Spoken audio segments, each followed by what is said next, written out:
Todos os dias, milhões de fãs do esporte abrem as notícias para acompanharem seus times e atletas preferidos, em especial o futebol, que é um jogo muito popular no Brasil e no mundo, arrecadando bilhões de dólares todos os anos. No entanto, nem toda partida é recheada somente de alegrias. Já houveram momentos de muita tensão, onde até mesmo a vida dos jogadores esteve em perigo. E é exatamente isso que você vai ver aqui hoje. Então, já deixa seu like, clica embaixo no botão de se inscrever e bora lá!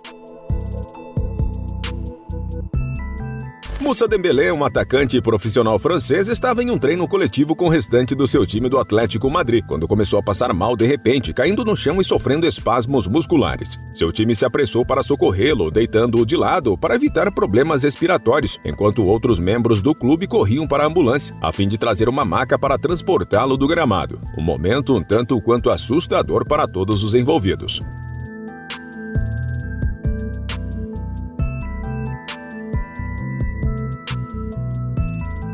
O cinegrafista que capturou esse colapso, infelizmente não conseguiu filmar direito o momento em que Moussa parece recobrar os sentidos após ser acudido pelos colegas. Ele também falhou em filmar o jogador quando ele se levantou, sem a necessidade de ser carregado na maca. Mas dá para ver de relance alguém o ajudando no processo. Felizmente não passou de um susto, e o atacante continua nos campos, apesar de ter saído do Atlético Madrid e estar hoje no Al-Ettifaq da Arábia Saudita.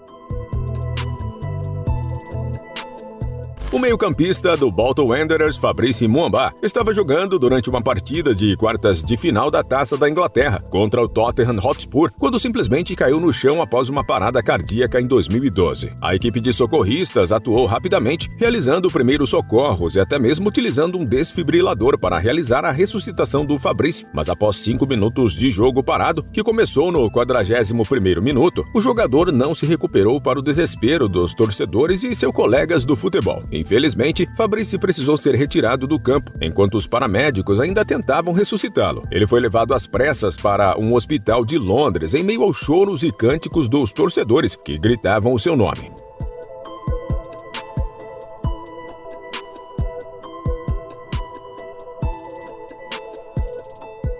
Devido à situação gravíssima, o árbitro Howard Webb retirou os 2 times de jogadores do estádio e a partida foi cancelada. Felizmente, Fabrice sobreviveu. Apesar de ter ficado oficialmente 78 minutos com o coração parado e os médicos não saberem como ele não morreu, Fabrice saiu vivo do hospital e anunciou sua aposentadoria dos campos alguns meses depois. Hoje, ele trabalha como instrutor do Burnley Futebol Clube.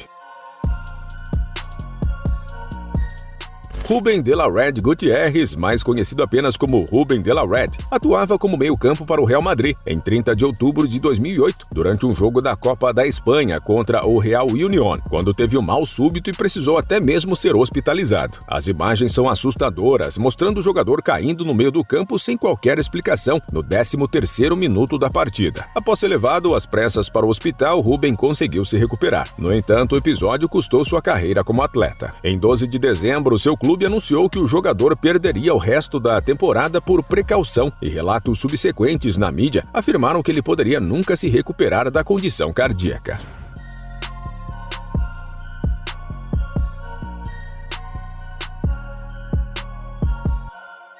Em janeiro de 2020, vários jornalistas relataram que o Real Madrid estava tentando declarar o problema cardíaco de la Red como uma condição comum para acionar uma cláusula de anulação em seu contrato, obrigando-o a se aposentar com apenas 1.500 euros por mês, em vez dos salários integrais que ele deveria receber. Em 3 de novembro de 2010, la Red anunciou sua aposentadoria do futebol aos 24 anos. Ele continuou trabalhando como técnico das divisões de base do Real Madrid até 2015 e mais tarde como técnico do Getafe B, antes de desaparecer definitivamente do esporte.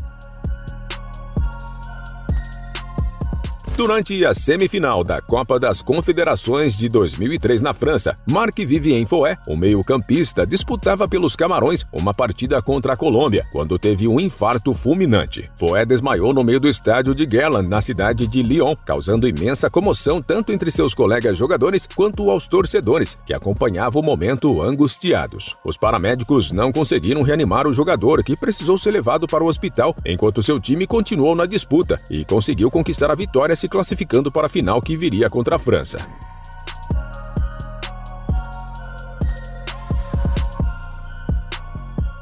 O time, sem saber da situação do Foé, entrou comemorando a vitória no vestiário, quando recebeu a dura notícia de que seu colega havia falecido. Durante a autópsia, descobriram que Foé tinha uma condição rara no coração, que se agravou durante o esforço físico do jogador, resultando nessa tragédia prematura. Foé foi levado embora muito cedo, com apenas 28 anos de idade. O Galatasaray enfrentou o Orduspor em um jogo da Liga Turca no dia 25 de fevereiro de 2013 e a partida terminou em uma emocionante vitória por 4-2 para os campeões turcos, mas o jogo foi marcado por um incidente horrível que deixou o famoso Didier Drogba atordoado e seu oponente David Barral em um estado ainda pior, já que ele chegou ao ponto de desmaiar. O incidente ocorreu no 87º minuto da partida, enquanto ambas as equipes disputavam um escanteio sendo cobrado na área do Orduspor. Drogba saltou para alcançar a bola, mas sua cabeça se chocou não com a bola, e sim com a outra cabeça do atacante David Barral. Os eventos que vieram a seguir foram difíceis de assistir, já que muitos dos jogadores de ambos os lados gesticulavam freneticamente para os médicos que estavam ao lado do campo momentos após a colisão. Drogba deixou o campo relativamente ileso, mas uma ambulância teve que levar Barral para o hospital, já que ele apresentava poucos sinais de consciência. Após a partida, Drogba decidiu visitar seu oponente no hospital. Felizmente não passou de um susto. Depois de alguns curativos e exames mais aprofundados, a equipe médica concluiu que David Barral não ficou com sequelas pelo trauma e, inclusive, ele continua jogando até hoje. Em 25 de agosto de 2007, Antônio José Puerta Pérez, um lateral esquerdo espanhol que tinha participado até mesmo da seleção do seu país, estava em um jogo do Campeonato Espanhol, atuando no Sevilha contra o Getafe, sem imaginar que entraria para a história do futebol, protagonizando um dos mais trágicos do Sevilha. Durante o primeiro tempo, Antônio se agachou próximo do seu próprio gol, parecendo muito cansado. Poucos segundos depois, acabou caindo no chão e foi socorrido pelos colegas. Ele conseguiu se levantar e caminhar para fora do campo, onde receberia atenção médica. Vendo-o assim, andando com a sua própria força, ninguém antecipava o que estava por vir. Após ser substituído, seu time continuou o jogo sem imaginar que Antônio havia desmaiado por conta de uma parada cardíaca. Apesar de ter conseguido levantar, sofreu mais paradas no vestiário e o caminho do hospital, totalizando 9 paradas na mesma noite. Essas paradas cardíacas afetaram gravemente o cérebro do jogador e outros dos seus órgãos vitais, inevitavelmente levando ao seu falecimento 3 dias depois, em 28 de agosto de 2007. No dia 11 de maio de 2016, o jogador de futebol Masato Kudo atuava como atacante para o Vancouver Whitecaps em uma partida da Major League Soccer contra o Chicago Fire, quando teve uma terrível colisão contra o goleiro do time rival, deixando-o completamente inconsciente. A pancada quebrou a sua mandíbula, além de ter machucado bastante sua língua por conta de uma mordida involuntária que ocorreu durante o impacto. Masato precisou ficar de fora dos campos por 2 meses, afetando negativamente sua carreira.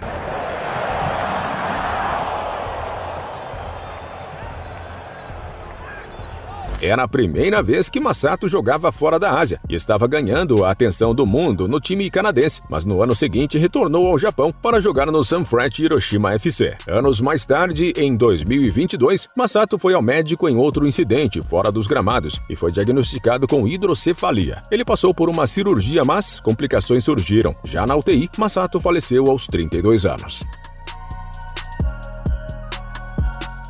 Em 8 de julho de 2017, o meio-campista holandês Abdelhak Nouri, conhecido também como Appié, encerrou sua carreira como atleta abruptamente após desmaiar em um amistoso contra o Werder Bremen devido a uma arritmia cardíaca. Nouri jogava pelo Ajax, time que havia ingressado em 2005, quando caiu no meio da partida, sem qualquer contato com outro jogador, aos 72 minutos de partida. Felizmente, seu colega de camisa 5 percebeu a situação e acenou para o árbitro, que interrompeu o jogo para prestar socorros. Percebendo que a situação de Nouri era grave, o jogo precisou ser encerrado. 18. De Jong de nuevo, un hombre del Ajax en el piso. Ahí están, mira, están sacando más. O que veio em seguida para os fãs do jogador e sua própria família foi um verdadeiro pesadelo. 5 dias após o desmaio, o Ajax se pronunciou publicamente, contando que o atleta havia sofrido danos cerebrais permanentes e graves, como resultado direto do incidente. Após idas e vindas da UTI, em março de 2020, Nouri finalmente saiu do coma e foi para casa se aposentando dos gramados por 7,85 milhões de euros, além de todas as despesas médicas pagas pelo Ajax. Sérgio Leonel Agüero del Castillo, um futebolista argentino também conhecido como Kun Agüero, atuava como atacante do Barcelona em uma partida da La Liga contra o time Alavés, quando precisou ser substituído ainda no primeiro tempo após sentir fortes dores no peito e falta de ar. Agüero foi levado para o hospital, onde exames preliminares descobriram que o jogador havia sofrido uma arritmia cardíaca, uma situação onde o coração começa a bater rápido ou lento demais, fora do seu ritmo padrão. Devido à condição, Agüero precisou ser afastado dos jogos por no mínimo 3 meses. E mesmo após esse período, ninguém ainda tinha certeza se ele algum dia poderia voltar aos gramados.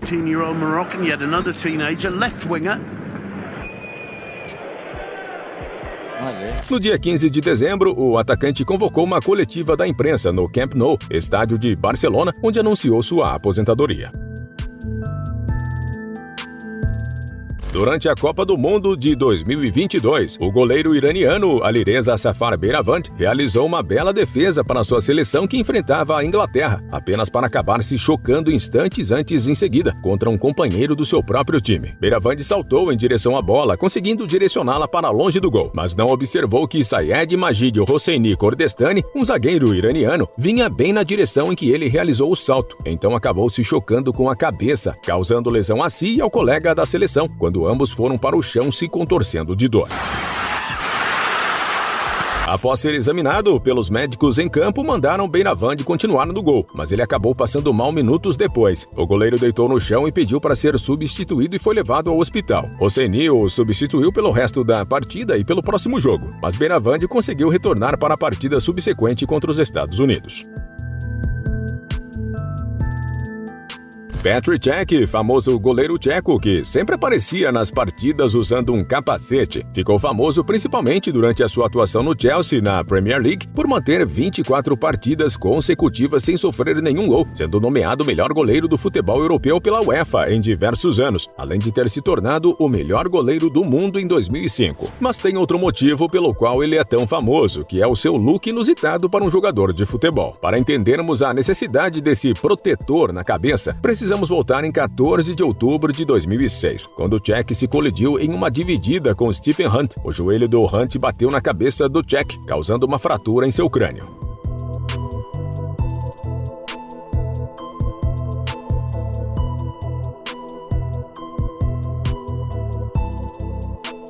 Cech passou por uma cirurgia, mas ficou com seu crânio enfraquecido para sempre. Por conta disso, passou a utilizar o Scrum Cap, uma espécie de capacete próprio para esse tipo de situação. Cech continuou jogando como goleiro até 2019, quando se aposentou dos gramados e deu início a uma nova jornada no gelo, onde atua como goleiro de hóquei até os dias de hoje.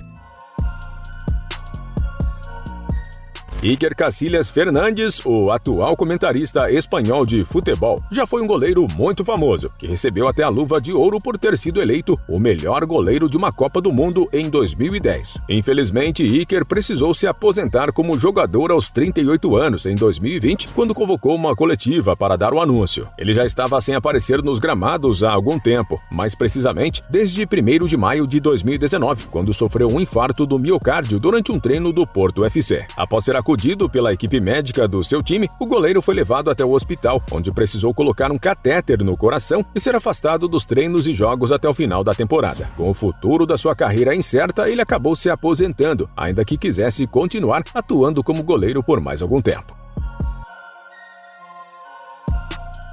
No dia 22 de janeiro de 2017, o jogador inglês Ryan Glenn Mason jogava pelo Hull City contra o Chelsea em uma partida da Premier League, quando bateu de cabeça contra o Gary Cahill do time rival. Ambos os jogadores se chocaram no ar buscando a bola com a cabeça e quase que um terceiro crânio se envolveu nesse acidente, que deixou os dois jogadores caídos se contorcendo devido à dor intensa. Naquele momento ainda não sabíamos, mas Mason havia sofrido uma fratura craniana.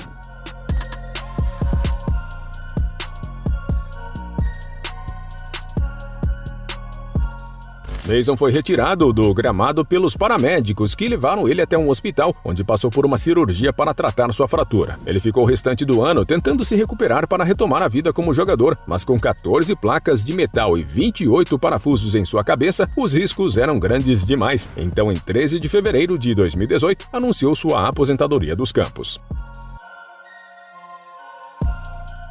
Hugo Adrien Dominique Loris, um goleiro francês de renome internacional que atuava pelo Tottenham, acabou passando por um baita susto em uma partida da Premier League contra o Everton FC. Ele acabou se colidindo contra o atacante Romelu Lukaku, que deixou o goleiro aparentemente inconsciente caído no campo. Apesar dos sinais evidentes de lesão, Loris teimou contra as instruções da equipe médica do clube e do capitão da equipe, decidindo continuar jogando. Essa decisão foi obviamente muito questionada por especialistas e organizações de saúde, que a considerou irresponsável em relação à saúde do goleiro. Apesar das críticas e preocupações expressas por várias partes, o Tottenham emitiu uma declaração afirmando que Loris estava apto a continuar jogando após passar por uma tomografia computadorizada e ser examinado pela equipe médica do clube. No entanto, tanto o chefe médico da FIFA quanto o Sindicato Internacional dos Jogadores argumentaram que Loris deveria ter sido substituído. Não esqueça de se inscrever para assistir a mais vídeos como esse.